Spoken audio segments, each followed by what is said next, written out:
જે નેતાઓ આદિવાસી સમાજના રિઝર્વ બેઠક પરથી ચૂંટાઈને જાય છે, ધવલભાઈને એટલી હમ. ખબર હોવી જોઈએ કે એ અનામત બેઠક પરથી સાંસદ બન્યા છે.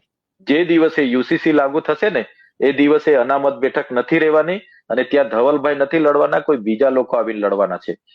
એટલે એ ધવલભાઈ એ જાણતા ના હોય તો હું એમને કહી દેમ છું કે જે બેઠક પરથી ચૂંટાયેલા છે એ આદિવાસી અનામત બેઠક છે. તમે કોઈ જનરલ બેઠકમાંથી લડીને જીતીને જાવ તો ખબર પડશે. એટલે કૃપાથી ચૂંટાયેલા લોકો છે ભાજપના કમળના સિમ્બોલથી. એટલે જ્યાં ઊંચી આંગળી કરવાનું થશે ત્યાં ઊંચી આંગળી કરશે. સમાજનું પ્રતિનિધિત્વ કરવા માટે અમારા લોકોએ મોકલેલા છે, પણ એ સમાજનું પ્રતિનિધિત્વ એ લોકો કરતા નથી.